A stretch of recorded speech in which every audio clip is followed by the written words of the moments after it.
It was 3 a.m. I grabbed a beer and headed to the shower with the warm water washing away my problems as I pushed them back into my lips. And not 5 minutes later did I start to slip, the beer losing its grip on my wet fingers and my face headed right for the white porcelain. You ever have a moment that just defines where you are in life? The lack of control, the inevitable dead end. There couldn't be a more fitting end to this disastrous week. But I'm too afraid to fall asleep. I've been plagued with nightmares and emptiness, believe me. I've tried to see more. I was taught to. That I had to dream big, aim for the moon. My aspirations had to keep my head high, but it felt like I'd built myself around a guillotine. And yeah, they told me that even if I missed, I'd be among the stars. But to see everyone else shining brighter than I ever could is... I got a phone call, and the woman on the other side sounded like static noise in a battlefield drilling through my ears like some flimsy plywood, and she told me my dreams died today. That who I was, who I had killed and left behind, was very much alive and destroyed everything I wanted to be. That my actions as a teenager had ruined any chance of being an adult.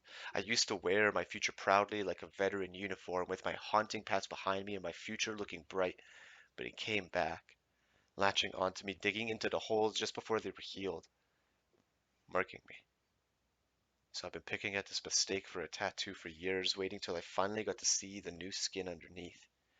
But I didn't realize the ink was made of the blood of my mistakes that still flows like an angry river through my veins, and when I let it heal, all that were left were scars. And I couldn't run from them. So I thought I could fly, because they told me I could do anything, that I could soar if I dreamed hard enough, and I spent my whole life dreaming of who I could be. And from the third-story balcony I looked down. I could see my dreams dead, waiting below, calling. And I never told anyone. I never told anyone how much of a coward I am and choose to be every day. That my silence is so loud it could ripple the sky and blot out the sun itself. This disease that creeps through my body, I've let it breathe, live, and fester inside me. And all I can say when people question why is that I'm sorry. I'm sorry that I can't look you in the eyes when I speak, because I'm scared of you seeing questions in them that I can't answer. And I'm sorry I don't smile. I've been like this for a while, and my mother told me if I made a face for too long, it would stay that way. So some days, I just feel like falling. But I catch myself. I stop myself. I give myself a pep talk and say sometimes being that darkness sucks, but without it the light would have never existed. You are not useless, I promise. But you can't stop.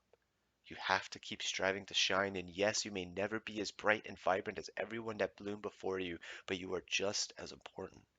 Just as every flower breathes life into another being, even if it's just for one breath, the universe breathes life back into you. And it hurts where you are right now. Nobody's asking you to open your petals to be pulled and picked apart again, but today, please, be brave. Your courage will dig roots so tough the earth itself could rip apart and you would still be there holding on, because you've been through the end of the world before. The storms will always be waiting on the horizons, and I'll be ready, because I know the most beautiful flowers are the ones that fight through the storm.